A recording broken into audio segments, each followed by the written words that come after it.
This is going to be interactive. So although some of the, we're going to cover data and we're going to go through essentially the reports of some of the, what we call an adaptive clinical study. I'll tell you a little more about that in a minute. But I want interaction. When we start looking at the data, I want you guys to look at it with me, and we're going to notice things in the data that we can talk about.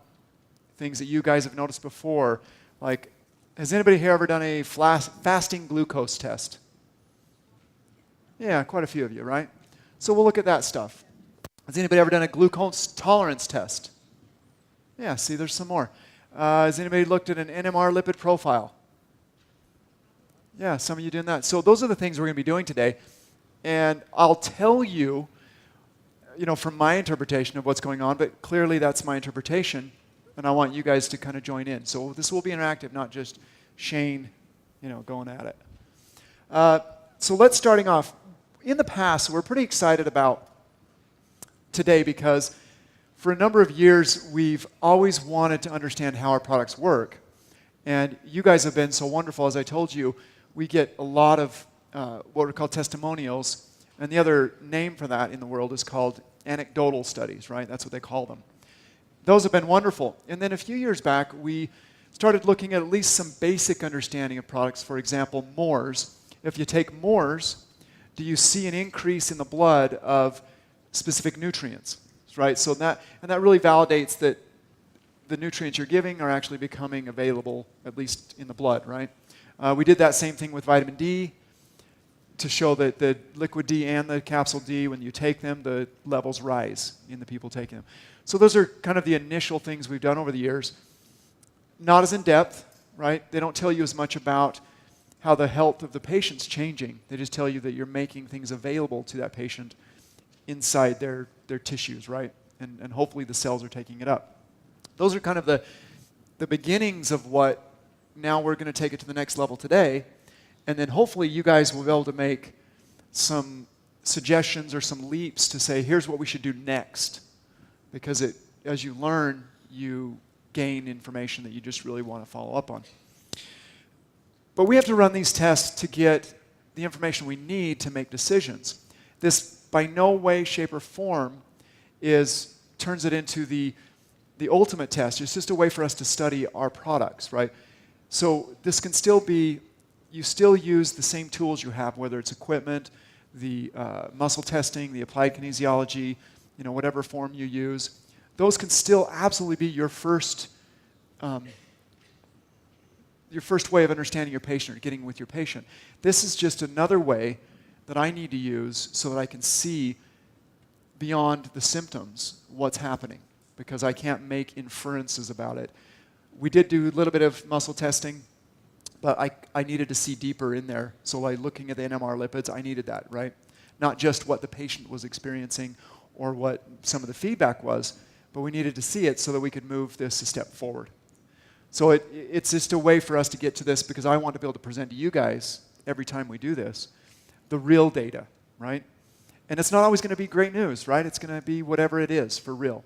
And it was very eye-opening and honest, and it was really fun. Now, I also want to take a moment before I get going to thank everybody here to help us want to do this, because we love doing this for you, and this is why we do what we do, making these products. In addition, I want to put out there that I had a lot of wonderful help. This was not me. This was a team of people, okay? Everybody participated. We had wonderful patients that participated. We had wonderful staff. We had family members. We had, you name it, people rose to the challenge, and they all deserve the same credit that any of us that get to stand here and talk about it deserve, because it was a wonderful, wonderful experience. And like she said, I bled a lot of people. I made people uncomfortable. I'll describe the tests a little bit. But the entire time, they were having fun. They were engaged. They were committed to what we are all committed to. Not only your personal health, but the global health, the people around you and so on. It was really fun, so I want to give them all the credit. You guys have met a lot of them. The cast, people out of marketing, education, laboratory, production. They all participated, and then we had family and other patients that participated in the lipid study. So it was a really good thing. All right, so let's set this up. I think the first one we're going to go over is the lipid, I believe. Yeah, CVO and Synulin. So the first one, I believe, is the lipid. Oh, helps to turn this on. All right. Okay, so the experimental setup. We actually had 8 subjects. So guess I should take a moment. 2 of the people that were recruited by the help of Jeff Wheelwright, my cousin. And we got him in. And of course, he practices, muscle testing and other techniques. And so we got them in, and we thought they'd be great candidates. We sent them out for the initial screening. So the subjects, yes, are all these, but we send them out for the initial screening to see where they're at a baseline, right? They're coming in. He suspected some things. They got the screen. Clearly, they were candidates, right? Their lipid profile was not very good.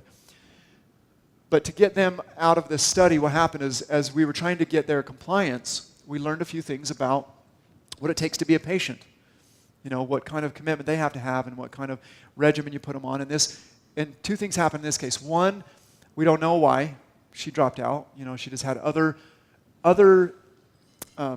issues with her health that took precedent in her mind, so she wanted to go out for that reason, right? She just decided, I have other things going on, I want out for that. The other one had a really hard time scheduling the CVO as to not flush. And when she'd flush, it was really uncomfortable. And so that, after a while, she just didn't want to take the time to make sure it was with food and all those things to keep the flushing at bay. And so she dropped out. So really the moral of that story is we have to be considerate of the patients to keep them compliant. Both of these people really needed to stay on CVO, and I think Jeff would agree. They needed that part, and it was really important to do that. But needless to say, that's the 2 that came out, so that we ended up with, 6. So it was non-blinded, so the people knew they were taking CVO. It's called an adaptive clinical study. You guys have heard of cohorts and double-blind placebo-controlled. There's lots of names. The reason we call this adaptive is because, first of all, we don't blind either the people giving the CVO or the people receiving. We didn't do any placebo. We didn't do just a random pill. And we also know what we're looking for at the endpoints. We know we're testing blood lipids and blood sugars and so on. So there's no surprises. A lot of times, the next phase is you have to get into more detail, secrecy, so that as you learn, you don't influence them with other things. Now, the other thing we did do is we want it to continue. We've only been about 40 days into it, and we didn't control dietary, exercise, or any of those factors. We told them to live their life exactly the way we live it right now. Now, why do you think we did that? We only wanted to know how CVO was behaving, right? That gives us a baseline. You take CVO, and if we can demonstrate that it actually has a benefit, which we believe it does, you add those other things to it, you're changing their lives now, right? And they can see it, and they can feel it, and so on. So we wanted to create that baseline. So we screened the patients. We looked at the NMR lipid profile. We did the meta-oxy and the dysbiosis in-house. There were no safety concerns. The only issue that came up was the flushing. And not everybody flushes the same, and the food tends to help.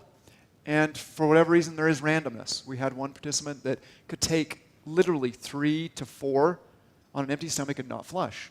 And then 2 weeks later, take 3 or 4 and flush. And they were taking them every day. So there are some peculiarities that I couldn't explain, to be honest with you. Willingness to participate was the biggie. Keep them in it. Once they passed, so the first screen and then the second screen, we did 6 gel caps per day. Now that's an interesting thing. That's where we started, because that's the upper level for a lot of these ingredients that you want to dose, right? That's what some of the historical data has demonstrated. Now guess what? What I'll tell you, in case I forget later, that was my starting point, and a few people maintained that, but some people couldn't. but they still responded nicely. So now we have, at least for some people, 6, you don't have to do 6, you can do less, which really helps with the flushing as well, by the way. The only restriction we said is please try avoid heavy foods, heavy in fish oils, right? And no other supplements. We didn't let them use any other supplements. So some were on Moors, some were on, G-Cell. We took them off everything. CVO, regular diet, whatever their life was. They lived their life just like they did. Same stresses, same exercise, everything. Study is about 45 days long. So the reason this isn't in your book is because I just got the data on Monday. So the book was already printed. That's why it's not in there. When you get to the data part. 2 dropped out. I mentioned niacin flushing could be controlled with food. However, we'll keep an eye on that. And then 6 capsules may present some compliance issues. It is possible. But it may not be necessary. So let's talk about these briefly because these are important. LDLP is the number of particles for LDL, right? We know that's important. LDLC, that's usually a calculation. Honestly, it's not that important. We've talked about LDL being, it's important when you talk about the particle size and the particle number, right? The number of passengers in the bus analogy. But this one, you get it anyway. So you get the data when you run the test anyway, so I just looked at it. HDL, we know what that is, right?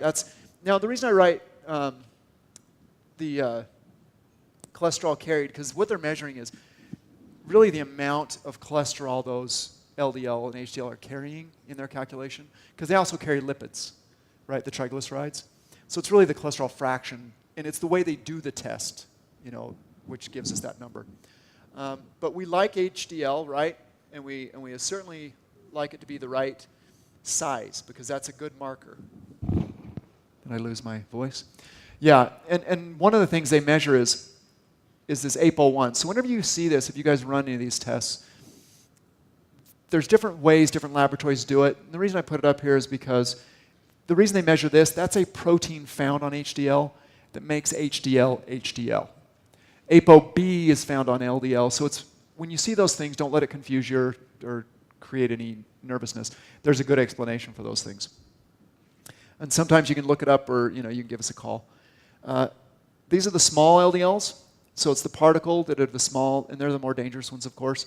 The VLDL, that's important because VLDL carries most of the triglycerides, right? The other ones carry a lot of cholesterol too, but VLDL carries a lot of triglycerides, and what do we use triglycerides for?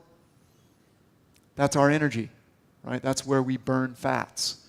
Now remember, even with the ketogenic diet, you have to convert your fats into ketones for the brain to utilize them. That's still got to go through a process. And on a normal diet, a non-ketogenic diet, you're burning both fats and sugars.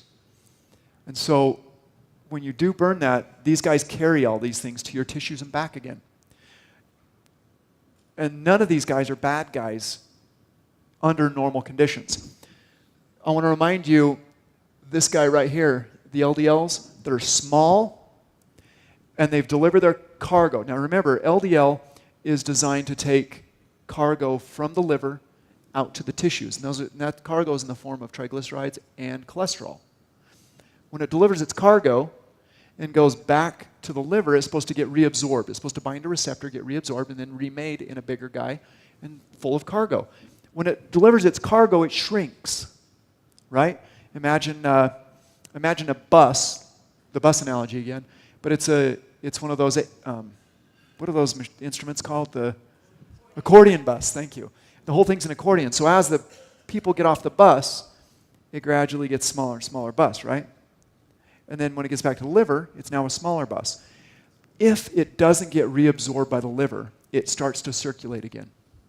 And then the longer it's in circulation, the smaller it gets, the more readily it gets oxidized.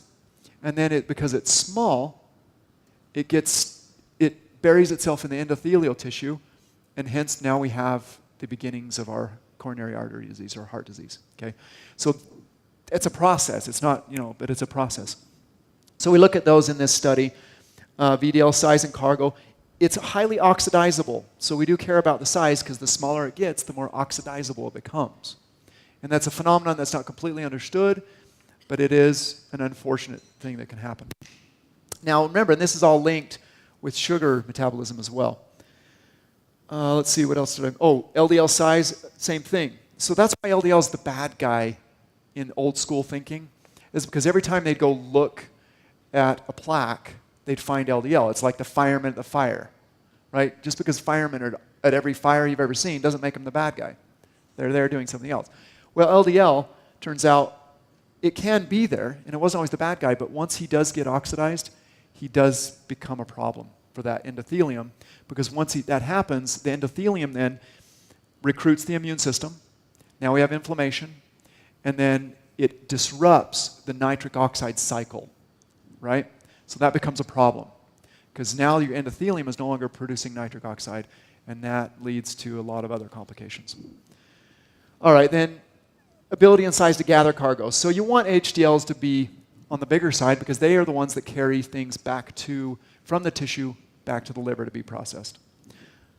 All right, that just kind of sets us up. So now let's look at the results. Now we're going to have some fun. Now is where you guys get to get involved. So this is a male patient. It's cutting off over there, but these are different characteristics for the LDLs. You can't see this well, but this is LDL particle size. This is total cholesterol for the LDLs. This is HDL. This is triglycerides, cholesterol, HDL particle size, small LDL particles. And that's in here twice, just so you know. Some of these are in here twice.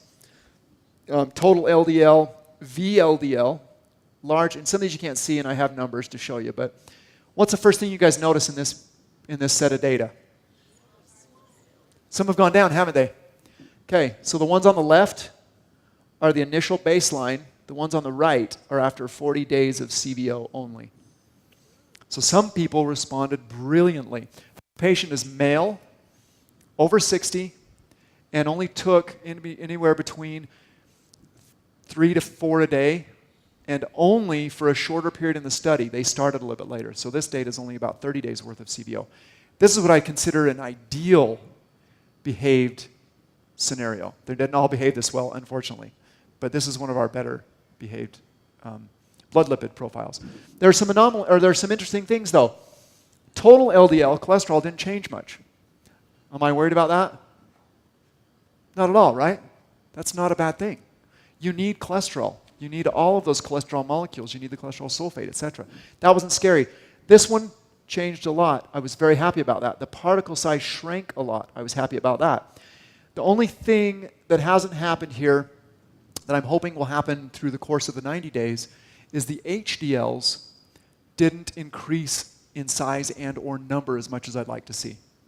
That was the only thing that I want to keep an eye on for the next 45 days. But other than that, I was thrilled. I was not expecting this. This was a wonderful data set. And I didn't cherry pick all the data, just so you know. Yeah? What about the Triglycerides. Right here? Yeah, they didn't change much either. They stayed about the same. Now, that could be a concern as long as the next thing to look at this, and we'll talk about this at the end of this, but that could be a real true concern if I believe this person was becoming insulin resistant. And if the triglycerides is high and not changing, and then some other things that I didn't test for this test, like insulin resistance, the glucose issues, then I'd be really concerned. So triglycerides you put in context with some other factors. If you think they're pre-diabetic, then absolutely. Yeah, so that's why you look at the glucose pieces and the insulin pieces. But if you do see a correlation. Now the lab results, by the way, they'll give you a score on insulin resistance just based on this data set. It comes back from the labs. Most labs do it. At the very bottom, they take all these parameters and they say, okay, is this a higher risk insulin resistant person? And so they actually score that for you. And so in the beginning, absolutely, their score was a lot higher. We dropped their insulin resistance score quite a bit. And that's not even looking at the blood insulin or anything. So it's a concern, but you got to put it in context of the rest, yes. Good eye, good eye. Anybody else? What else should we worry about here? Should we look at another one real quick? Oh, here's the actual data for that, or for one of them. Again, this is male. But look at some of the drops. Now, are we in the ideal range for some of them? No, we're not. We still have a ways to go, don't we? And if you guys need this, I can email it to you too. But if you guys look at this data, we've made some really good progress, but we're not there yet. I mean, look here, the small LDL, love that that's down. Love it. Absolutely love it. But where would I like to be? Less than 527. We're still 898. We still have some work to do. You know, at the end of this study, I'm actually going to take these same people and put them on Synulin with CVO to see if we can bring some of these other numbers down. Okay? And then after that, we can start looking at diet, right, and other things. So there's so much that we can do once we start getting them in the right direction. So this is pretty exciting. All right. There's some things in here like you guys pointed out. The size didn't change much. You know, we had some improvement, but not tons. We want some of the sizes to change. The LDL particle size was another dramatic shift. Total cholesterol seems to improve a little bit, but I wasn't concerned about that as much. So let's look at the next one. This one, okay, they didn't move quite as much. This, we got a little bit of movement, and in the small. So I was pretty excited about that. You can see triglycerides didn't change again. Some of the other markers really didn't move statistically significantly. But they were in a good place. Some of them were in a good place, some weren't. So we saw some good movements here. Now I have different ages. This person was actually quite a bit younger. This person was, you know, early 40. So what do you think? So one of the things I noticed about this person baseline was right here. You know, this looked pretty good to begin with, right? Not terrible. But look at the drop in particle size for LDL on CVO. Now this one didn't move as much. So we could still argue from this person's data, and I think I have 3 data sets now for this person, that LDL in this person tends to run high, right? They have a higher, their cholesterol tends to run high, right? Look, it's slightly over 200. So I think this person has a genetic predisposition to kind of a higher cholesterol, higher LDL, and HDL. But when you look at the ones you really worry about over here, they had wonderful improvements. So it's possible, it's too early to tell, but it's possible this person handles a little more cholesterol just fine, right? They're one of those people that they're just pre-designed to do this well. It's too early to tell, but you can start seeing really fun things in this. It takes, you know, you can look at it for a long time, but it's very fun that way. Now, this is female. This is a female data set. And again, we saw some improvements. And we saw improvements in a lot of things like size, and cholesterol actually improved a little bit better in this one. Triglycerides improved. There was only 2 women in the remaining 6. And I have to tell you, there's some weird patterns. Again, it's too early to call them correlations, but they didn't move as much or as quickly on the LDL particle size or number. They moved more consistently, but not as dramatically. They're a little more resistant to move, and I haven't quite put my brain around that yet, and maybe you guys know why that's happening. It's certainly an interesting question. Does anybody want to postulate or throw out some? Yeah? Hold on. Yeah, when you had told me the result, remember I said that didn't surprise me? Because, of course, individually, you know, we were using some of these things, you know, just like we were with, you know, CVO, et cetera, for a long time. And I would see that women would move slower. Ketosis, it was the same thing, right? There's this slower move of fat metabolism. So therefore, we always saw slower move in the particle number and the size decreasing.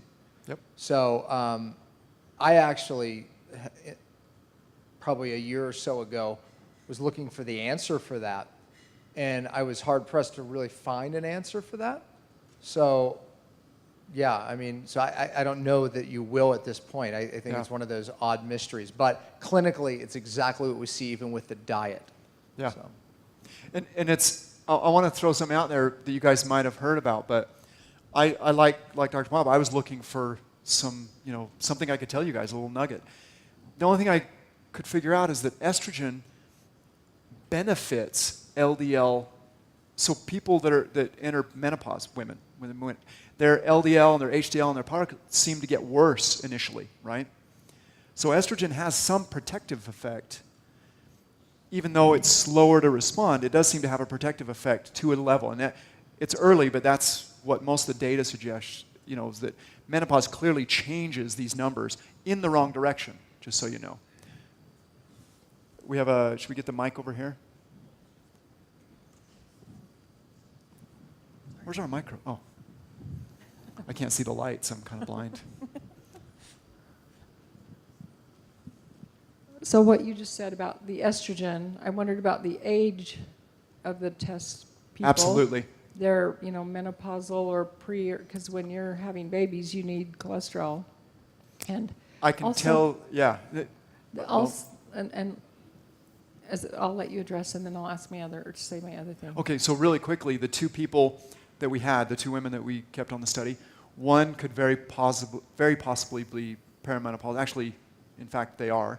And the other one has some known hormonal imbalances. So yes, that certainly could contribute to this, or what we're saying, yeah. Yeah, so what you said, the estrogen thing, was my first thought. Yeah. And the next one, I don't know if you've read David Perlmutter's information about grain brain and what he has to say about cholesterol and I hadn't even considered that. Yeah, I hadn't thought about that. protecting, how important it is in protecting our brains, that Yeah. if we lower it too low, that actually people become suicidal. Oh He yeah, talks about that. you need it around. Yeah, Yep. so anyway, as Yeah. well as dementia and those things. Right. So the goal in this study was not to lower cholesterol, just so you guys know. It was to change the particle size and the particle number on some of the ones we don't want high and small. Yeah. Yeah, and now as a consequence of doing that, you do affect the cholesterol numbers, but certainly you're not going to affect them to the point that they're dangerously low. You'll keep them high. Yeah. In a nice healthy, typically right above what the recommended is, right? The 200. People are fine in that range. It's not a problem. But yeah. Good And point. Shayne, Yeah. I don't know if you mentioned this because I was running about a little bit, but your baseline, you tested everybody prior to getting these particular test subjects. So some people's, overall numbers weren't high enough to participate. They were better than they needed to be. They were okay, right? So your test subjects had fairly astronomically high numbers to begin pre-screened with. them. Yeah, we they were pre-screened them just to pre-screened. make sure we weren't testing somebody that. I didn't want to drop somebody's cholesterol. Now, this product shouldn't drop it anyway, right? Even if you're in beautiful range, it should maintain that beautiful range, because what CVO should do is still be utilized by the membrane and by cytokines. It should not take someone with a 188 down to a 90, right? That's really not. Nature shouldn't do that unless there's a problem. It's not a drug. Drugs do that. We're not We gonna don't try pull to the do plug. that. Yeah, we don't want to do that. Yeah, wrong idea, but yes. Okay, and there's one more question over here. Do you think, or how do you see testosterone and growth hormone affecting that drop more in men? You can look at it and look at the interplay between them, and that can certainly happen because you've got. And I was looking for some of that, but some of the men that dropped as significantly as the younger and the older, the men seem to do really well from this initial 45 days, almost across the board. They dropped, and I know they all have differing levels of testosterone because there's 30 years apart, some of them. So I know the testosterone probably isn't, it has an interplay for sure, but the drops, yeah, were definitely from the CVO. All right. Let's look at another one, because I think I put up 4, 2 women, 2 men.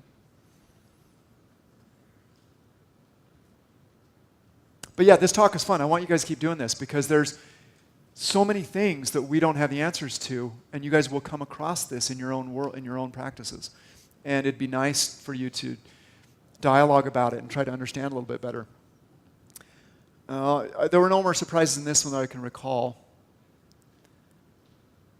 All right, so I did do a summary. Let's do some summary of them. And we started talking about this already, and I highlighted it. But so on average, these are the averages taken among the 6 people. These were the ranges that people changed. So some people changed as much as 40% in this one, 19 or 0. Now, keep in mind, back to the cholesterol question, people that changed in the small LDL didn't really change in total cholesterol. I thought that was great, right? I was not worried about that one bit. I wouldn't expect it, but it happened, and it was really kind of fun. The average was 12% here, 13 there, 3 here. Triglycerides haven't moved as much. Cholesterol total there again. LDL particles number, HDL particle number. This one was a little surprising. The women did better here than the men to date. Their HDL particle size got a little bit bigger, more significantly than the men did at the moment. But like I said, it's only about between 30 and 45 days, depending on the person. But you can see the huge jump because of that. There's the small movement, some people, and the other people moved a ton. VLDL across the board, you see it was negative 50. We actually had some VLDL go up a little bit right now. So yeah, I didn't steal the data or didn't skew it. VLDL size, same thing. You have some negative numbers. And then these are smaller over here. So this is what I'm hoping long-term use, take some time to get them back. And I'm sure that's what you guys have experienced clinically, is some of these take a little bit longer to start to improve given these conditions. Now, I'm going to take some questions. I want to wait till the end of the glucose one. Then we can talk about both of these two separate together. Because ideally, you'd want to do them together, and I kept them separate so that we could understand them separately, right? Because I know that there's a lot of things that you guys can think of that would start benefiting these patients immediately, right? So I'm not killing them, by the way. I'm not keeping them away from supplements to kill them. But we have to understand, and these guys are doing really well. I'm really appreciative of that. Yeah? Okay. I know I'm new to the game here, but and Dan had gone over this, so you want, just give me a baseline. Low LDL, particle size, high LDL, particle size. Can you just give me the goal so that way I know? Briefly, you want LDLs to be larger. You don't want them small. And you don't want high numbers of them, right? It's the bus and car analogy, and I know Dan's people have heard that at least, I don't know how many times. You want that, right? The number of particles and the particle size. Those are the biggest 2 factors. People that look at cholesterol or total cholesterol or total LDLs, that's not a good, those are numbers, but they're not good indicators of the actual coronary disease or heart disease, right? They're in there because you get them with the data, but you're really mostly concerned about the size of the LDL and the number of them running around. I'm going to have, Yeah, so he was just clarifying. Yeah, you want a low number of particles, and you don't want small particles. Yeah. You want bigger particles. You want the big, I shouldn't say this, but the big chubby guys. Right. So you want LDLs to be big, not small. Right. And you don't want, and typically it's not an inverse relationship, it's a direct relationship. When they're small, guess what you have? Lots of them. These, as I mentioned a little bit earlier, and this is the reason, these oxidize easy, and they penetrate the linings of the endothelial tissue, and they cause problems, right? Now we got really some dangerous things happening.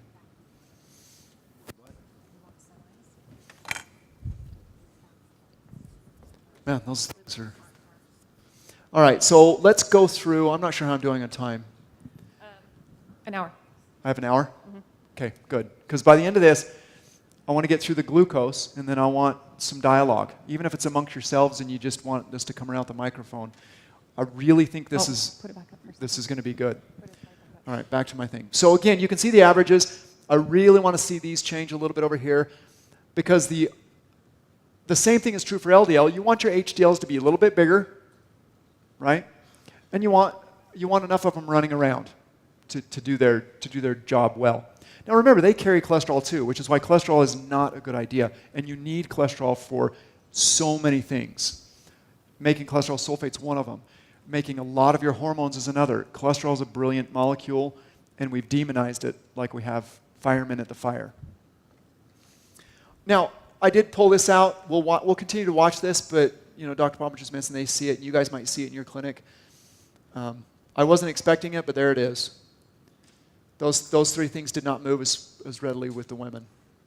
So we're looking at the whole body now. You remember, I'm extracting things out just so we can understand them, but we can put this in the context of the whole body every time, right? And the way you guys do it is certainly that's how you want to do it. But here's a lot of the craziness going on. I love these models because you can always refer back to them. So we have genetic influences, insulin resistance, environmental influences, toxins, right? We can no longer leave that out of any conversation we have. That's a fact now. I don't care, and like I think Jack said the other day, it doesn't even matter where on the planet you live anymore. We have pretty much placed human plastics on every part of the planet. In fact, if you guys any of you guys that like marine biology like I do, which is why I loved Kuratola's video, by the way, with the squids, I love marine biology. Part of my research was in marine biology, so that's where we found some of our really cool natural products. At the bottom of the ocean, it's actually, the Marianas Trench is 29,000 feet down, lower than the height of the Mount Everest. You can find plastic. You can find shipping containers. You can find styrofoam, fridges, right, that have fallen off. We are everywhere. We've put our footprint on everything. We've got garbage on the moon. Did you guys know that? Everything we took up there, we left. There's a lot of garbage on the moon, turns out. Sorry, that was a digression, but I think it's ironic, So we get hyperinsulinemia. So this is a relationship we now have. We've got the glucose scenario. We've got the triglycerides. We have the HDLs come into play. LDLs come into play. You can see that even with this simple diagram, there's an interrelationship. Your body is not an island. It is totally connected to other pieces of your body. There's hormonal influences. This is just my way of demonstrating that although I'm looking at a very particular piece, your body is much, much more. And that's always got to be remembered. But the brilliance is both of these products, especially the CVO now, that you've seen the data, this influence that we can now demonstrate, now you guys take it and use your other things, other parts of your healing practice, you're going to transform people much more quickly than my 40 days, 90 days, 120 days, right? When you put it all together, you're going to transform them. All right, let's hit into the glucose so that we can get going. Oh, yeah, I did. So I just summarized that. Here's some of the things we can do. I want to come back to this at the end, as I mentioned. So remember this little slide. Maybe I'll cruise back to it, but this is kind of our summary that we can talk about later. So now this is our adaptive fasting glucose and glucose tolerance test. Again, it's an adaptive trial. Everybody in it knew what they were doing. They knew the products they were taking. And then they, of course, volunteered for me to pick on them with needles. So we had 8 participants. We ended up with 10, actually. So when I made this, but 2 came in later, which was really nice of them.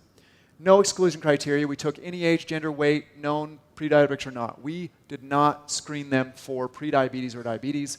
That, of course, is a future work. I just wanted to see what Synulin would do on a normal person. All right? Consent to supplement blood sampling. We did it all in office. We did the post-fasting, and then we did a glucose challenge. So the fasting glucose was determined after, and we mostly did it on Monday, so they fasted Sunday night, came in Monday morning. We followed that, so we took their fasting baseline, and we followed that with 75 grams of a glucose drink. Now, that was the hard part of the test, by the way. Most people complained that it was really difficult to swallow 75 grams of glucose. But they had to. Too bad. Sorry. But they were great sports. The blood glucose was then measured every 10 minutes for 2 hours. So a lot of you guys, if you've done glucose tolerance tests, normally you do it the beginning, the middle, and the end. So you have 3 data points. That's not very telling, it turns out. I think our next recommendation to people when they want to do this is to do this. Because we learned something about people that we would have otherwise not known if we'd have just done 0, 1, and 2. if we did 0, 1, and 2, this is what it would have looked like, because I'm going to show you what it looks like otherwise. So let's do this. And the first one we did was glucose, no synulin, right? We wanted to create a baseline. How did that person behave without any intervention at all? What was their pancreas doing? What was their blood doing? And so on. But if you do 0, 1, and 2, that's what you get. That's your curve. And then what they do, and this is the data for those of you that want numbers, you want this to be fasting, depending on the person, anywhere from 70 to 90 something, right? 99 is some of the numbers, and that's a little low. That's what they kind of put out there in the literature.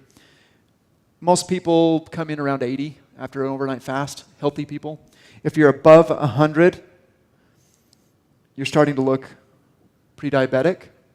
And that number can change on the person. And then over here, they want you to be below 139 post-glucose tolerance test. Right? That's what they hope you come back down to. Now remember the mechanism, guys. We eat sugar here. So sugar quickly starts to get into our blood. Remember, this is 1 hour. What happens when sugar floods our bloodstream? So the beta cells. So what happens to insulin? It goes way up. So sugar goes up first, then insulin goes up to deal with the sugar, right? That's a normal process. And then you can actually watch it come down. I want you to keep that in mind as we look at the data. And I think the next one is data.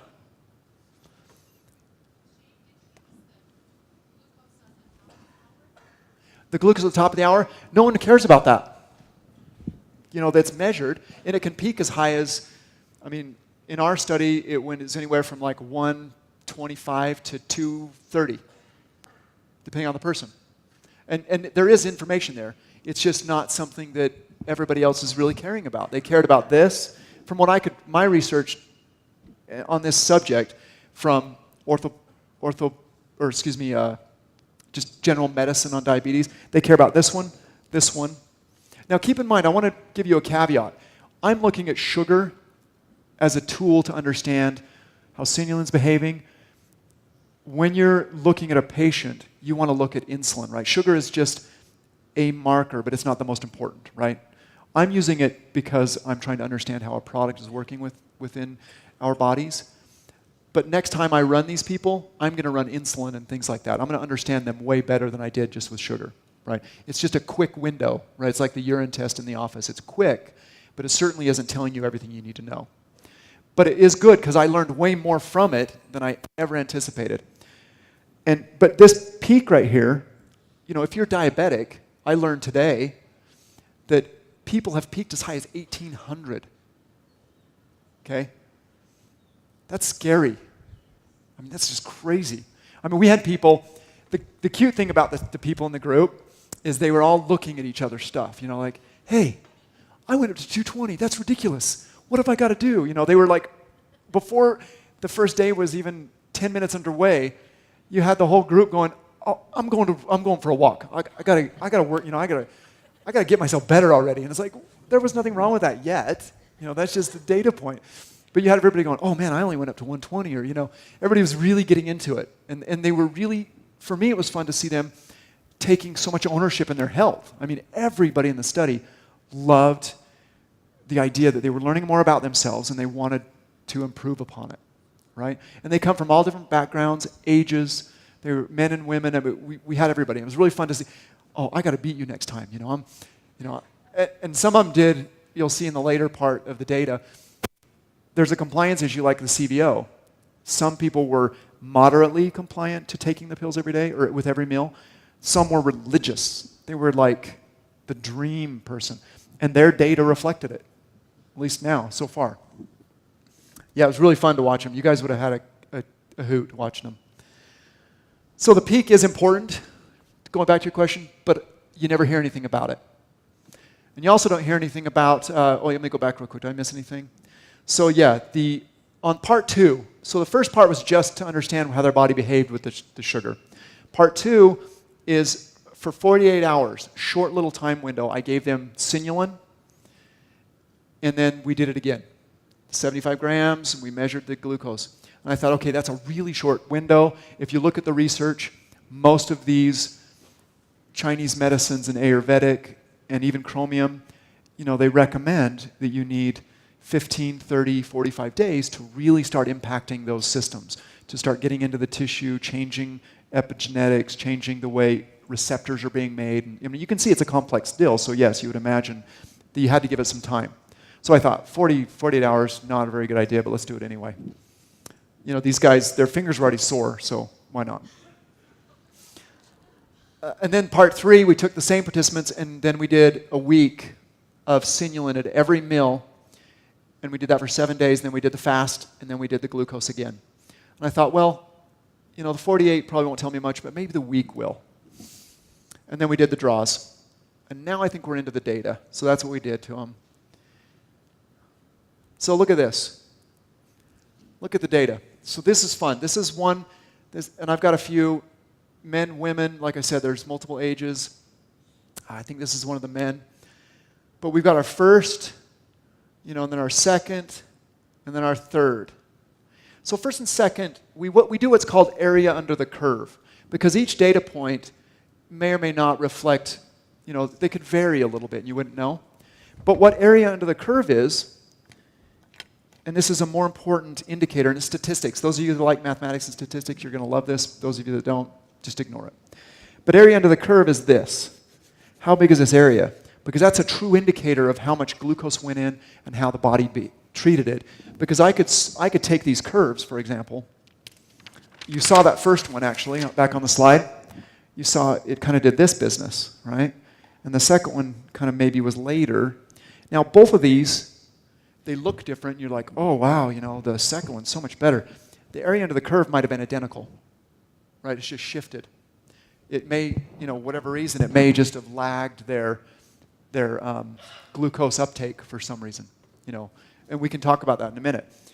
So we do the area under the curve so we get a real value, not just an estimation. Because, yeah, it turns out that, remember the 0 and the 48? They really weren't that much different.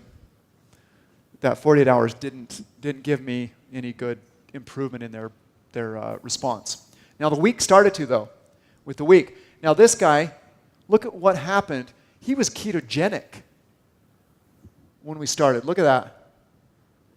40. Right? If I'd had a ketone reader, I bet you money he was ketogenic during his fast. And I don't know how long he fasted because he's a busy person, and so his fasting may have gone on for days and days, who knows. But yeah, he started really low. That's, 60 is hypoglycemic. So yeah, it was interesting. But you can see that a week worth of Synulin, and he was what I'd call moderately religious at taking his dose, and it looked really good. He had a good response. Now, there's also some details here that you don't see them as much here, but notice the peaks doing this thing. Look at the green one, or actually, yeah, the red one peaked and come down, and then look at out here the red one again. Look what it did. What do you guys think that is? And some had more pronounced, some had less pronounced. The peak means the amount of sugar we're measuring, or that dot. Look what happened.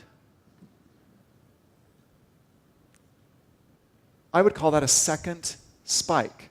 We know they occur. We know they're extremely dangerous.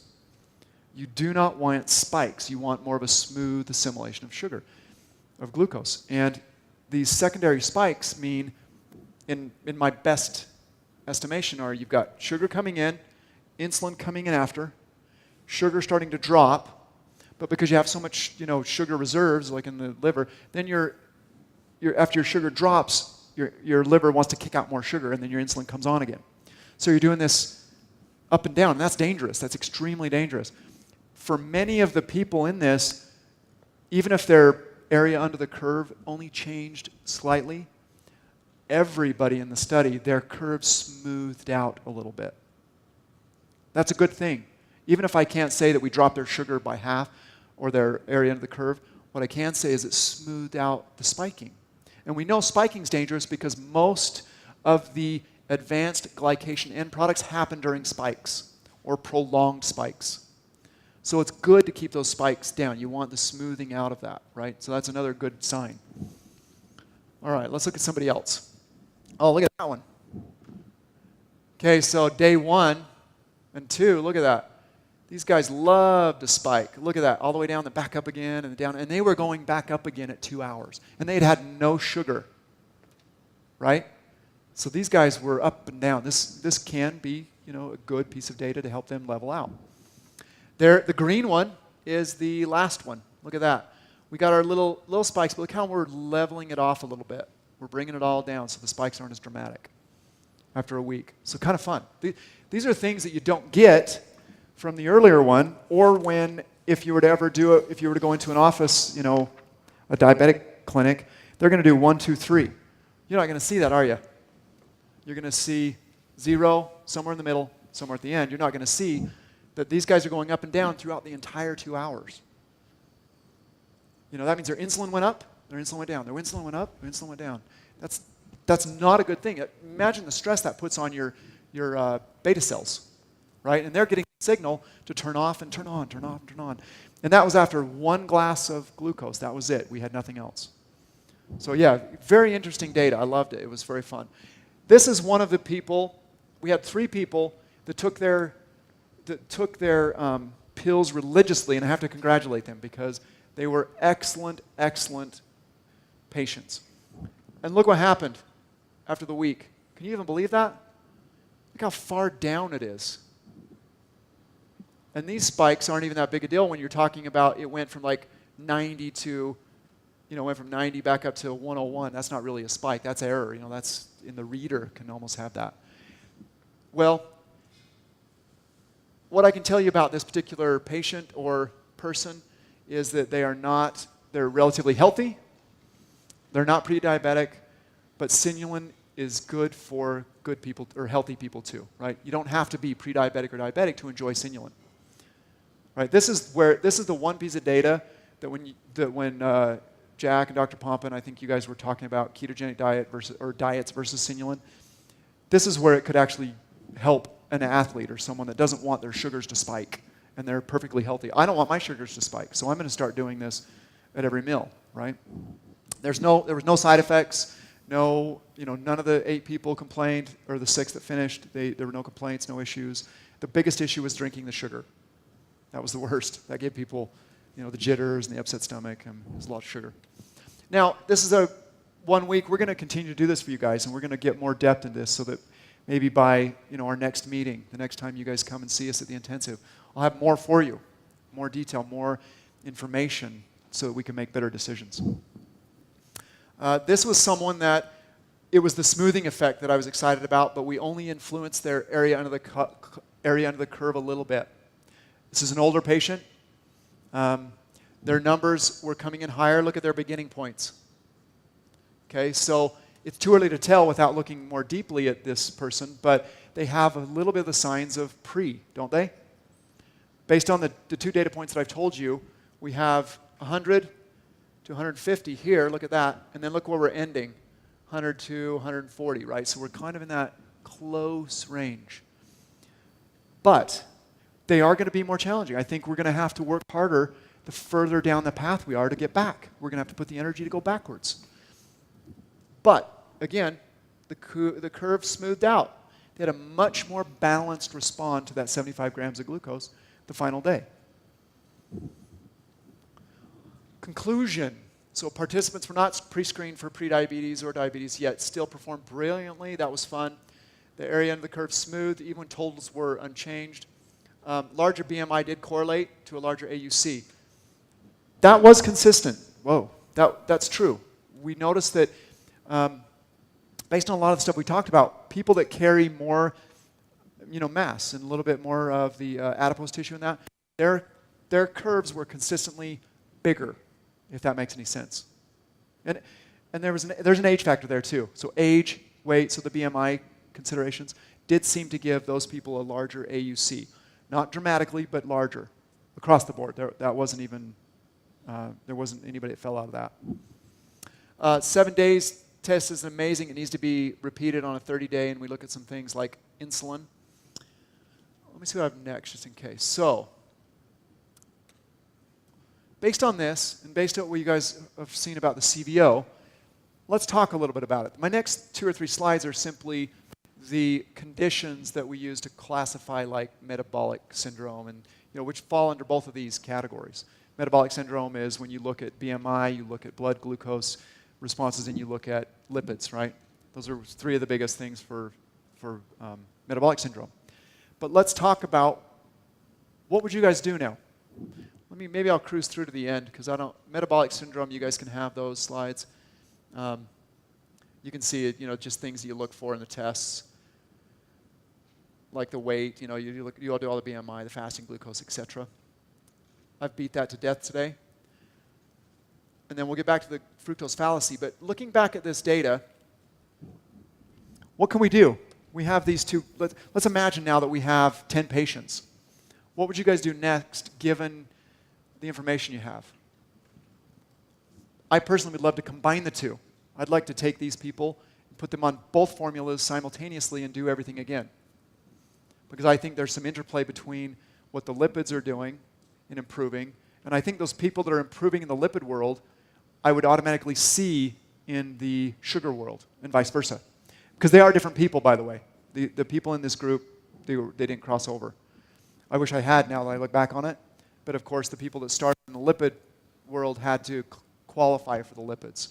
Whereas a lot of people in the glucose study would not qualify for the lipids. Their lipids looked pretty good. Yeah? What would you expect the curve to look like if you're a full-blown diabetic? Oh, good question. Let's Repeat do the that. question. So what she said was, what would I expect the curve to look like as a full-blown diabetic? That's a brilliant question.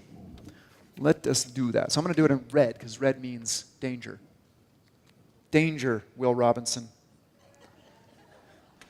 Okay, so if this is my scale, now you can do, so let's say, first of all, let's call that 150, so we're somewhere in there.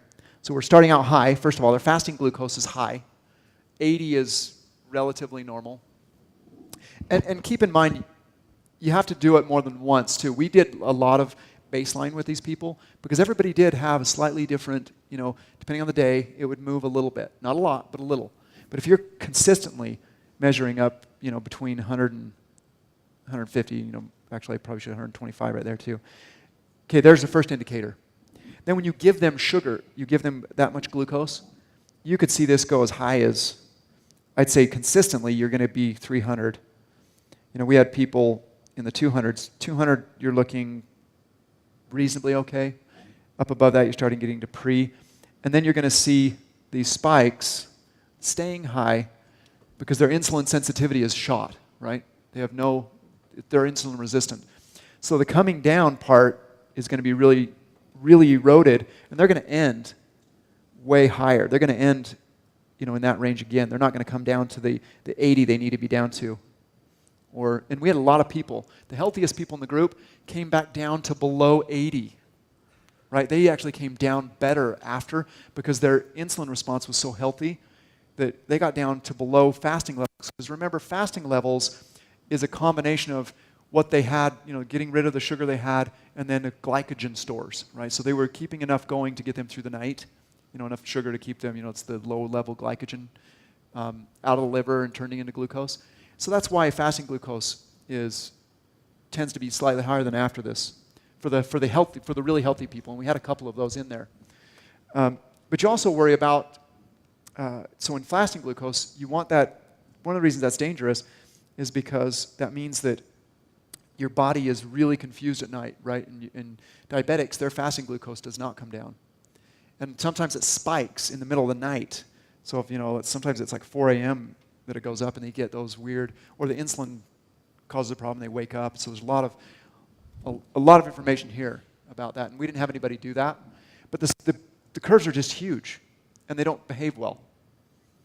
They don't come down well. They spike around.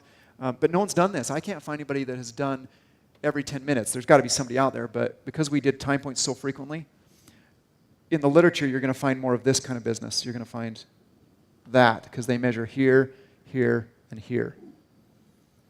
But, we learned a lot. There's a lot of devils in the detail, right? Great question. Anybody else?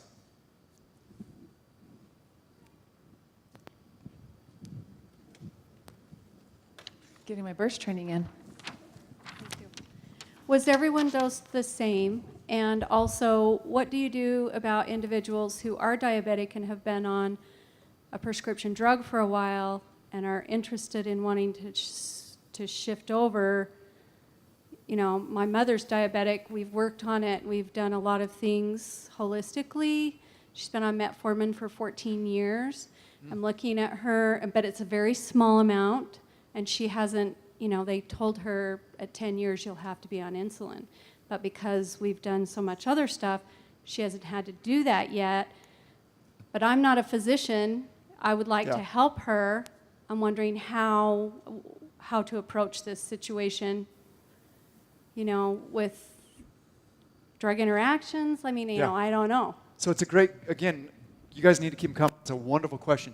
We can't tell a patient that is working with a physician to get off their drugs, right? Completely unethical. And when you want to use something like this, and we could combine this with like a metabo shake and so on, right? And that's going to improve it even better. However, you bring up a good point.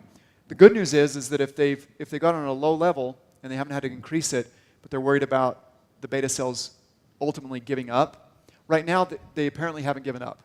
So they're still producing some level of insulin. That's brilliant. That's wonderful. When they give up, you still have a further battle to climb out now. Now, you know, you're further down that road. So that's great news. But because they measure their blood all the time, we have one diabetic person that's experimenting with it right now. And, you know, we gave him, you know, talk to your physician, do whatever you need to do. But because they can measure their own blood sugar, they can measure it, take Synulin, you know, at mealtime, measure it again. If they feel like their blood sugar is going down below 80 consistently, then they can either back off on the Synulin, go to their physician and say, hey, I'm doing something that's helping me bring that down. Can I reduce my you know, whatever they're taking? You know, whether it's, well, a lot of them are now moving towards the full metformin. What was the other one that I had he was on? Anyway, you know, reduce the metformin, let's say. But they do have to work with a physician because we don't want to take it down below. We don't want to get into 60 because then you're hypoglycemic. And they'll know that because they measure their blood regularly. And if they're willing to participate because they do their own, you know, metering, they can actually figure this out pretty quickly. Within a couple of days, they'll know exactly every time they take these capsules what it's doing. Because it's such an easy measurement, you know, with the small glucose reader. Over here. Hi. Have you done any testing with drug interaction? No, the only thing I've done is, I mean, I would worry about it because of this, you know, the drug interaction with metformin or anything that's dropping blood glucose because you don't want to go too low. And clearly there's the potential. But in terms of the other drug interactions, the herbs themselves, if you look into their background there are no glaring contraindications with the herbs that I listed earlier in Synulin. Even at the doses we're giving, they don't seem to have anything major. And these herbs survived in these cultures because of this reason, right? They were used to manage, you know, post-dietary work with these cultures, even before they knew, you know, these curves existed, right? So yeah, I didn't see anything that I noticed glaringly in those research publications. Yeah. Did you discuss the dosing? There was a question to clarify the dosing.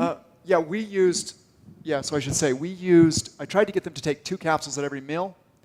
3 people were brilliantly compliant. There were another 4 or 5 that were moderately, and then 1 that was probably the least compliant. When I asked the least compliant or the moderates, they were doing 1 capsule a meal on average, sometimes 2. So they were between 1 and 2 capsules a meal. And that was only because they forgot a few meals, you know, depending on the day, and then they took 2 the next time, and then, you know, but they had that inconsistency, which is probably more realistic if you think about it, right? Most patients probably have a hard time being absolutely spot on every time. And so that was nice to see that, you know, I arbitrarily got that data, even though I wasn't looking for it. I was hoping people would be consistent, but they weren't. So we got both. We got all spectra. We got the worst consistent and the greatest, and then in between.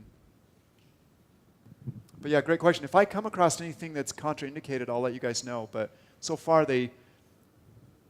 the things that they believe are in the herbs helping out these processes are also, for the most part, beneficial. You guys have heard of things like saponins, bioflavonoids, cyanide, things that nature has made for us for a very long time. For the most part, I think it will be good. More? Oh. Coming. I talked with a truck driver who has been on metformin for years, and because of being on the road and et cetera, he went 5 days without it. Well, he was testing 135 to 139 while he was on it. That never changed for the 5 days that he went off of it. Oh, wow. So perhaps a little clarification on that and perhaps how the product could impact, please. Yeah, amazing. So yeah, it wasn't really having a positive impact on him. And I'm not surprised, right? We know the downsides clearly of some of those drugs. They're designed to do one specific job, and they're like a bull in a china shop. They might do that job okay, but that job is not fixing the bigger picture, right? So they can do as much damage as they do good, but when you're just measuring sugar, and that's a good point to bring up, when we're just measuring sugar, that isn't the end-all be-all, is it? That's simply a tool that we're using right now to help understand the initial process of Synulin. When we get into this, we're going to want to make sure that we're benefiting beta cells and benefiting insulin, right? And that's really the end game, the real underlying causes. But like the drugs, if they just lower sugar, that could be completely the wrong thing for many patients. It could be completely the wrong thing. And we're learning that slowly as those things come out. Well, I definitely want to take these and combine them later. I'm really excited for the next round of things to combine Synulin, combine CVO, MetaboShake, like Protocol 16 and so on. It's going to be really fun to see. And then you add on to that diet. You add on to that family time, playing in the yard, taking the dog for a walk. I mean, there's so many things now that we're here, and then we have some tools to get you here, but then you take some more tools, and guess what? We're back to thriving again. And how wonderful is that? And it's happening in such a large part of the population. To the little people. I mean, I don't want to pull on everybody's heartstrings, but come on now. These are things that used to only plague the older, non-conscientious people. This is now plaguing our little people. And they're not always making their own decisions, are they, to become pre-diabetic? Right? They're not saying, hey, I want to be pre-diabetic so that by the time I'm 30, I'm full-blown diabetic. Right? That is not a goal for any of those guys. But clearly that's on their career path now. And we should take that off of their career path entirely. We do not want them to have to do that. And it's going to put so much pressure on every aspect of their life and their families' lives and everything. So we want to start young. So yeah, lower dosing for little people. And again, if we suspect prediabetes and diabetes, safety first, guys. Make sure that dosing and their diet and stuff aren't going to take away too much of what they need, right, in terms of the sugar and make sure safety first, and that you acclimate them slowly in some cases, especially when they're known to have these blood sugar problems. Okay. Well, good. You guys were awesome. Excellent. Thanks.